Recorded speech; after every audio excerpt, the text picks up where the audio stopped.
Kerja untuk apa? Cari uang, tapi kita nggak diajarin cara cari uang dan kecerdasan keuangan. Bahkan kecerdasan keuangan itu ternyata lebih tabu dibanding kecerdasan seksual. Kecerdasan seksual kelas 3 SD diajarin, kecerdasan keuangan sampai S3 juga nggak diajarkan. Nah, kecerdasan keuangan dimulai dengan kita tahu dua hal. Satu, kita tahu yang namanya pendapatan dan pengeluaran. Sangat sederhana, income sama spending. Yang namanya pendapatan itu ada tiga. Satu, active income. Yang kedua, passive income. Yang ketiga, portfolio income. Active income ada tiga. Satu adalah kita sebagai karyawan. Itu active income. Kemudian yang kedua, kita sebagai profesional. Jadi dokter, jadi lawyer. Di mana Anda baru dapat income. Yang ketiga dari active income adalah sebagai pengusaha, tapi usahanya belum autopilot. Jadi terpaksa harus Anda merangkap direktur kebersihan, direktur pembelian, termasuk direktur penjualan, semua Anda rangkap. Bisnis tidak jalan tanpa Anda itu berarti active income. Nah, yang kedua adalah passive income. Tidur pun dapat uang. Ruko yang disewakan, properti yang disewakan, tanah dibagi hasil, sarang walet, hias, terus kemudian punya franchise yang luar biasa yang jalan tanpa kita. Punya multi level yang jalan tanpa kita, agen asuransi yang akhir-akhirnya sudah jalan tanpa kita. Dan tentu saja passive income ini sangat penting, tapi sayang sekali banyak orang tidak punya goal, punya passive income. Akibatnya seumur hidup kerja tidak punya passive income. Begitu dia tidak bekerja, hidupnya susah. Yang ketiga adalah portfolio income. Apa itu? Secara sederhana, portfolio income adalah capital gain. Sayangnya hanya orang punya, biasanya cuma rumahnya dia saja.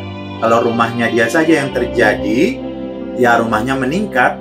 Dulu saya beli rumah misalnya 2,4 M, sekarang 25 M. Berarti ada 22,6 M, itu invisible income. Tidur tambah kaya. Nah, ini padahal harusnya lebih dari satu. Jadi Anda tambah kaya tanpa disadari. Pengeluaran secara umum ada yang namanya produktif dan ada yang namanya konsumtif. Kalau yang namanya produktif, itu tentu saja yang untuk investasi tadi, untuk passive income, dan untuk portfolio income. Yang produktif ada juga yang konsumtif. Ada juga yang kesannya konsumtif, sebetulnya produktif. Tiga pengeluaran yang kesannya konsumtif tapi produktif. Satu, yaitu pengeluaran untuk belajar. Yang kedua, pengeluaran untuk bergaul dengan orang-orang kaya. Untuk belajar. Bukan dunia jeleknya, Anda pelajari dunia positifnya. Yang ketiga, pengeluaran untuk amal. Kelihatannya konsumtif, tapi sebetulnya membawa berkat luar biasa untuk kita. Nah, pengeluaran ini juga, ini namanya ada 3 jenis nih. Kalau yang di luar 2 tadi, produktif konsumsi, sekarang pengeluaran ada 3. Satu yang namanya langsung habis. Apa itu yang termasuk langsung habis? Saya ngajar anak-anak umur 12 sampai 21 tahun. Sekian ratus anak datang. Saya tanya, kalau kamu tak kasih duit 50 juta beli apa? Ada yang nulis, sepatu harga 24 juta. Sepatu apa 24 juta? Dia menyebutkan merek tertentu.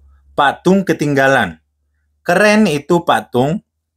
Pengeluaran langsung hilang. 3 tahun kemudian dijual, sepatunya laku nggak? Langsung habis. Anda makan, Anda beli baju, beli apa, itu langsung hilang. Pengeluaran langsung hilang, jadi konsumtif. Langsung hilang. Yang kedua, passive spending.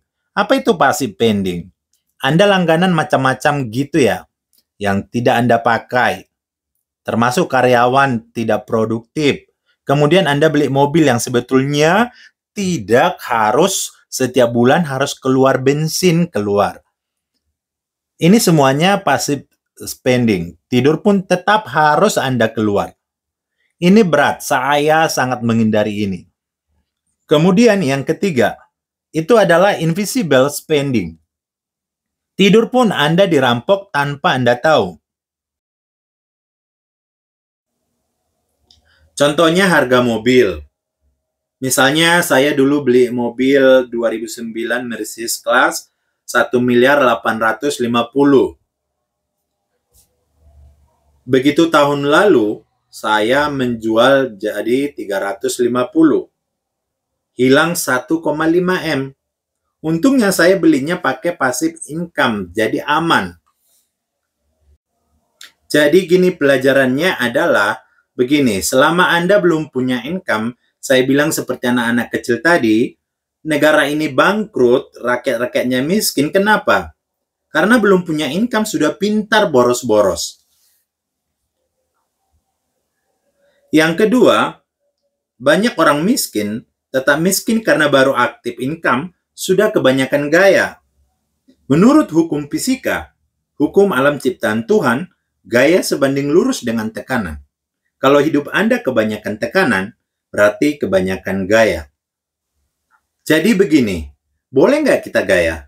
Boleh, ketika pasif income Anda jauh lebih besar dibanding gaya hidup Anda, maka Anda hidupnya tanpa tekanan. Semoga mulai hari ini kecerdasan keuangan juga diajarkan di sekolah. Salam dahsyat.